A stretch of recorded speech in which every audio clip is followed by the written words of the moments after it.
J'ai toujours cru en l'honnêteté, celle qui maintient un mariage uni contre vent et marée. Claire et moi étions mariés depuis 7 ans, et jusqu'à récemment, je pensais que nous étions heureux. Elle était belle, ambitieuse, et son rire pouvait illuminer les jours les plus sombres, mais ces derniers temps, son rire semblait lointain, comme s'il était destiné à quelqu'un d'autre. Tout a commencé par de petites choses.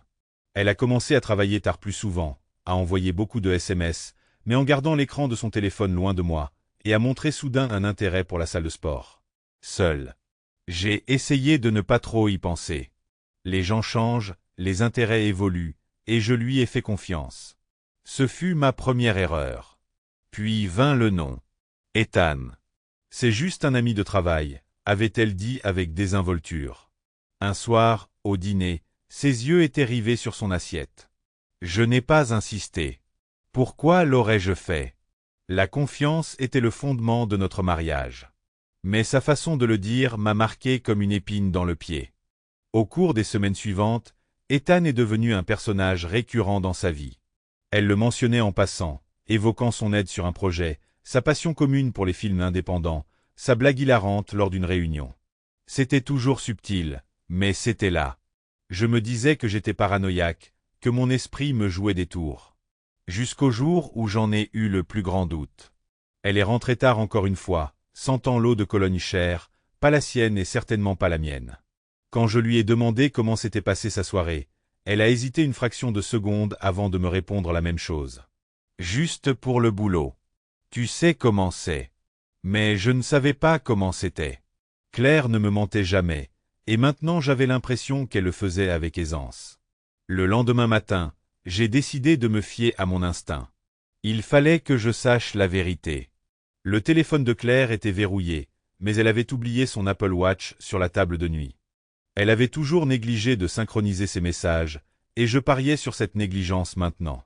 Mes mains tremblaient tandis que je pariais sur la montre, cherchant des indices dont j'ignorais même l'existence. Et puis je les ai trouvés. Un texto d'Ethan.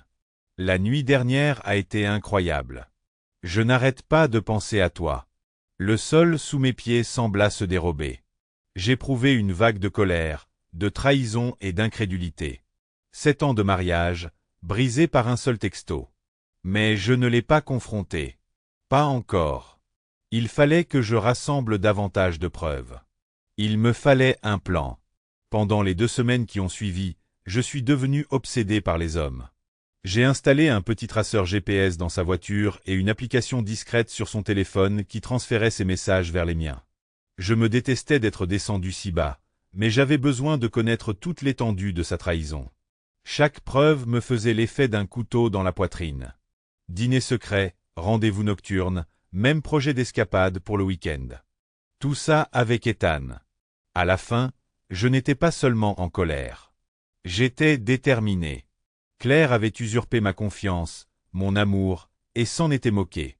Si elle avait voulu mettre fin à notre mariage, elle aurait pu le demander. Au lieu de cela, elle a choisi la tromperie. Et maintenant, elle allait en subir les conséquences. J'avais soigneusement planifié mon geste. En apparence, j'ai agi comme si tout allait bien. Je l'embrassais pour lui dire au revoir le matin, je riais à ses blagues, je la complimentais même sur ses nouvelles robes, celles qu'elle portait probablement pour lui. Mais au fond, je me préparais au jugement dernier. Tout a atteint son paroxysme le jour de notre anniversaire. Claire m'a proposé un dîner tranquille à la maison, juste tous les deux. J'ai accepté, jouant le rôle du mari aimant, et je lui ai même offert un bouquet de ses fleurs préférées. Mais le dîner que j'avais prévu n'avait pas pour but de célébrer notre amour. Il s'agissait de révéler ses mensonges. J'ai dressé la table avec notre plus belle porcelaine et allumé des bougies pour créer l'ambiance. Claire est arrivée à la maison radieuse, le visage rayonnant de ce que je ne pouvais décrire que comme de la culpabilité, masqué par l'excitation. Une fois assis, j'ai engagé la conversation, lui demandant comment s'était passée sa journée, son travail et bien sûr, Ethan. « Oh, Ethan » dit-elle d'une voix légèrement tremblante. « C'est juste un ami. Pourquoi tu continues à le mentionner ?»« Sans raison, répondis-je en souriant. Juste par curiosité. » Au milieu du dîner, je tendis la main sous la table et en sortis une enveloppe. « Je t'ai offert quelque chose de spécial pour notre anniversaire, dis-je en le lui tendant. Ses yeux s'illuminèrent, mais dès qu'elle l'ouvrit, son visage se vida de ses couleurs.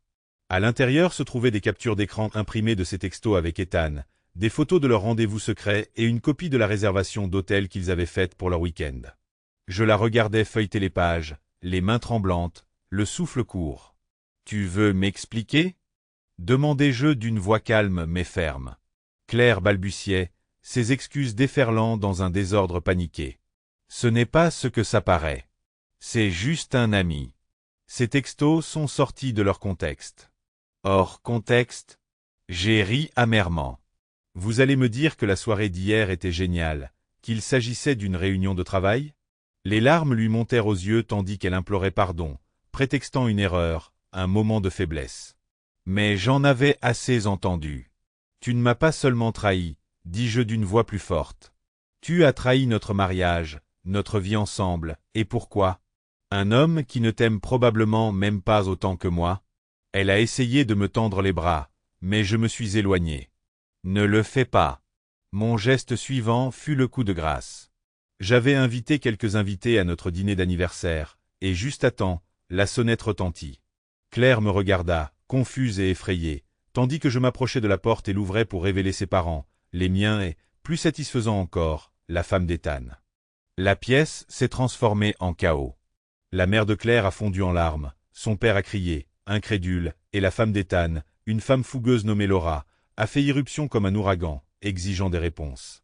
Claire a tenté de s'enfuir dans la chambre, mais je l'ai arrêtée. « Tu ne peux pas fuir, dis-je. Tu as fait tes choix. Maintenant, fais-les face. » Pendant l'heure qui suivit, les secrets se déversèrent comme un barrage débordant. La femme d'Ethan révéla ses preuves, dressant le portrait d'un homme tout aussi fourbe que Claire. Mes parents et les siens regardèrent, stupéfaits, la vie que Claire avait soigneusement construite s'effondrer sous leurs yeux. À la fin, elle était en larmes, implorant le pardon de tous ceux qui étaient présents. Mais le pardon n'était pas au programme. Je lui ai tendu un dossier contenant les papiers du divorce que j'avais déjà préparé. « Signez-les, dis-je, et on pourra en finir poliment. Ou ne signez pas, et on se verra au tribunal. » Elle signa, les mains tremblantes au point de pouvoir à peine tenir le stylo. Ce faisant, j'ai senti un poids se soulever de ma poitrine. C'était la fin de notre histoire, mais aussi le début de quelque chose de nouveau. Une vie libérée des mensonges, de la tromperie et de la douleur constante de la trahison. Après le départ de tous, je me suis assis seul à table, les bougies vacillant encore. Pour la première fois depuis des semaines, je me sentais en paix. Claire m'avait sous-estimé, pensant que je ne le découvrirais jamais, que je ne riposterais jamais. Mais elle avait tort. Je n'étais pas seulement son mari, j'étais un homme qui méritait mieux.